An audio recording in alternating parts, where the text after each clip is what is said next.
ባለው ግዛታቸው ላይ ቡርሃካባ አካባቢ የሚንቀሳቀሱ እነሱ እንደገለጹት የኢትዮጵያ ወታደሮች የቡርሃካባ ግዛት የግዛቱ መንግስት ወይም የግዛቱ አስተዳደር ሳያውቅና እሱም ባልፈቀደውና ባልፈለገው መንገድ ወታደራዊ እንቅስቃሴ ያደረጉ ነው። አብይ አህመድ የላካቸው ሰራዊቶች በሶማሌ ግዛት ውስጥ ነው የሚሉት። እነዚህ አካላት የግዛቲቱ መንግስት የማያውቀውን ኃይል በማደራጀት የግዛቱን አስተዳደር ለማፍረስ እንቅስቃሴ ያደረጉ ነው በሚል ክስ አቅርበዋል በሞቃዲሾ ፓርላማ ላይ። አስተውሉ። የአልቡርሃን መንግስት የአብይ አህመድ አገዛዝ በኢትዮጵያ ውስጥ በቤኒሻንጉል ክልል ላይ ከ5000 በላይ ከ5000 እስከ 10000 የሚደርስ ሰራዊት እያሰለጠነ ነው ሱዳንን ለማፍረስ ብሎ ክስ መስርቷል። ለተባበሩት መንግስታት አቤት ብለዋል። ከዚያ የሚመጣውን ጥቃት ለመቋቋም የሚያስችል ኃይል አደራጅቻለሁ እና ብሎ ወታደሩን አስጠግቷል። የአብይ አህመድ የቀጠናውን እንዲሰልል ወይም የቅኝት ብሎ የላከው ድሮን ነበረ። እሱን ከሰማይ አውርደው ከስክሰው አነጥፈዋል ሱዳኖቹ። ቀጠናችን ውስጥ ነው የገባው መተን ጥለነዋል ብለው በኩራት መተው መጣላቸውን ተናግረው አሳይተው አልፈዋል። የጅቡቲ ድሮኖች ገብተው አጥቅተው እንደሚመለሱ በተደጋጋሚ እኛ ያለንም ዓለም አቀፍ ሚዲያዎች ሲዘግቡ ሰምታችኋል። የአብይ አህመድ አገዛዝ የማይገባበት ስለሌለ አሁን ደግሞ ሞቃዲሾ ሶማሌ ሄዶ የአንድ ግዛት አስተዳደርን ለመገልበጥ እንቅስቃሴ ያደረገ ነው ሰራዊት ልኮ የሚል ያለው። የራሷ አሮባት የሌላውን ታማስላለች እንደሚባለው የሌላው ጋር ሄዶ ለማማሰል እየሞከረ ነው። የዚህም ፋይዳ ዞሮ ዞሮ በአገር ውስጥም በውጭም የበለጠ ያለውን ቅራኔ ያለውን ተቃውሞ የሚያበረታ ካልሆነ በቀር እንዳውም የስርዓቱን ውድቀት የበለጠ የሚጨምር ካልሆነ በቀር ሞቃዲሾ ሄዶ ስለተዋጋ ይድናል ማለት አይደለም። ግን በብዛት በቀጠናው ሀገራት የጋራ ስምምነት የወል ስምምነት የተወሰደ 4 ኪሎ ያለው የአብይ አህመድ አገዛዝ ለቀጠናው ስጋት ነው የሚል ድምዳሜ ላይ እንዲደርሱ እያደረጋቸው ነው። ሶማሌ በተደጋጋሚ ከደረሰባት ጥቃት አንጻር፣ ሱዳን ከደረሰባት ጥቃት አንጻር፣ ጅቡቲ የተደራጀ ተቃዋሚ በኢትዮጵያ ውስጥ እንዲንቀሳቀስ አድርገዋል ብላ አብይ አህመድ ላይ ክስ ከመሰረተች በኋላ ነው አብይ አህመድ ያደራጃቸውን እነ ብርሃኑ ጁላ አደራጅተው ልክ ሱዳንን ለማፍረስ እንዳደራጁት ሰራዊት ጅቡቲን የሚቃወም ኃይል አደራጅተው ሲያንቀሳቅሱ ጅቡቲ ወደ ኢትዮጵያ ግዛት ድሮን ልካ ተቃዋሚዎቻችሁ እነ ብርሃኑ ጁላ ያደራጁትን ተቃዋሚ ነው የመታችሁ። አሁን ከማጋ ነው ሰላም? ኤርትራ ጋር የቀይ ባህር አፋር ብሎ አደራጅቶ ኤርትራን አፈርሳለሁ ይላል። አሁን እንደምታዩት በሶማሌ በሞቃዲሾ ፓርላማ ላይ እንደቀረበው እዛ ውስጥ ወታደር ልኮ ሶማሌ ውስጥ ሜስ እየፈጠረ ነው። ሱዳን ላይ ቀደም ብዬ እንዳነሳሁት ሜስ እየፈጠረ ነው። አብይ ያልገባበትን ነው። ኬንያን ውሰዱ። በኬንያ ውስጥ የሚንቀሳቀሱ ከኢትዮጵያ የመጡ የታጣቂ ኃይሎችን አድኜ ጥቃት እየፈጸምኩ ነው ብላ ኬንያ በተደጋጋሚ የድሮን ጥቃቶች ፈጽማለች እንደምታውቁት። ኦህዴድ 4 ኪሎ እስካለ ድረስ በቀጠናው ያልተረበሸ ያልታወከ ቦታ ነገሩን። ደቡብ ሱዳን ነው ታጣቂዎች በደቡብ ክልል ውስጥ አስገብተው አንድ የወርቅ ማዕድን ቦታ ላይ ሁላ ኃይል አስፍረዋል። በተደጋጋሚ ከጋምቤላ ጋር የሚደረግ ውጊያን በተመለከተ በኦህዴድ ፕላን መሰረት አኝዋኩን ማርጂናላይዝ አድርጎ ኒዌሩን የበለጠ እንዲስፋፋ ማድረግና ይሄ ምንም መሄጃ የሌለው ኢትዮጵያዊ የሆነው ኃይል የጥቃት ኢላማ እንዲሆን አድርጓል።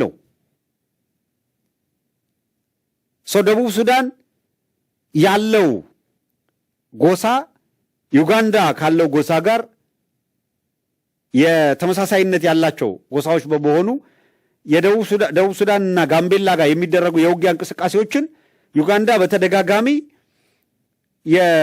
ምንድነው በጥንቃቄ አየዋለሁ ወይም ይመለከተኛል ያለች የምታቀርብበት ነው። የት እንደሚነካካዩት የኦህዴድን አገዛዝ።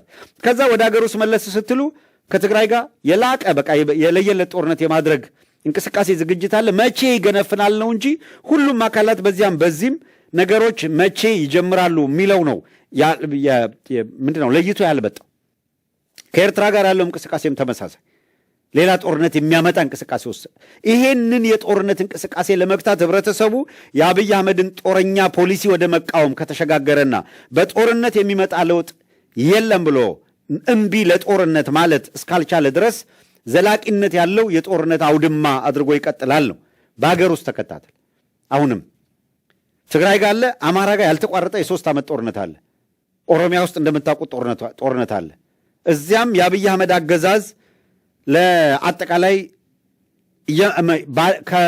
ምንድን ነው እታገለታለሁ ለሚለው ለኦሮሞ ህዝብም ጠንቅ ነው፣ ለአማራ ህዝብ ጠንቅ ነው፣ ለሌላውም ጠንቅ ነው። ይሄ ስርዓት በቃ ሊባል ይገባል የሚል አቋም ያዟል። ለምሳሌ በቅርብ ጊዜም ውይይት ሲደረግ በተለያዩ መድረኮች ተከታተላችኋል።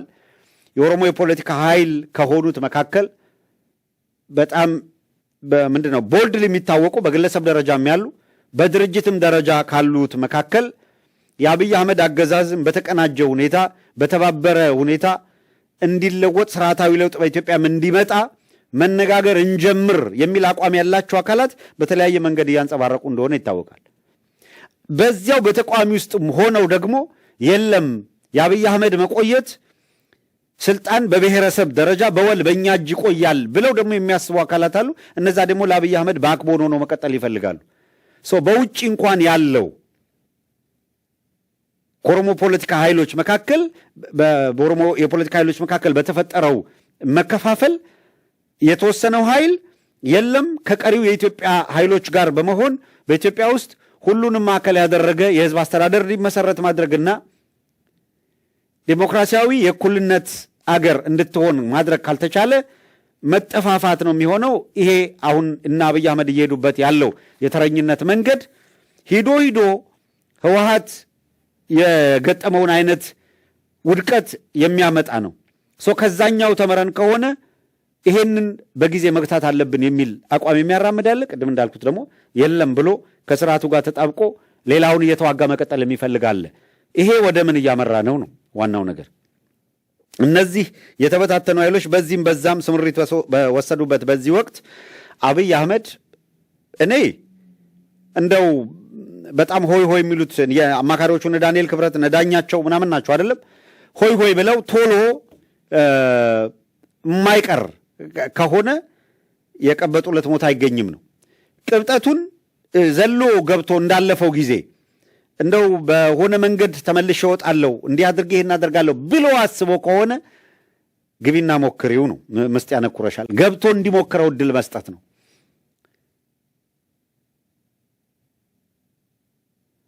አሁን ነገር የሆነው ሌባ ላመሉ ዳቦ ይልሳል እንደሚባለው ዝም ብሎ ጦርነት አለ እያለ እዛቸው አካባቢ መሽከርከር ነው የያዘው እንጂ ፕራክቲካሊ አሁን በያዘው መንገድ ወደ ጦርነት ዘልቆ ገፍቶ ቢገባ የሚገጥመው ነገር ምንድን ነው የሚለው አይ ቲንክ ይህንን ካልገመገሙ በጣም ነው የሚገርመኝ።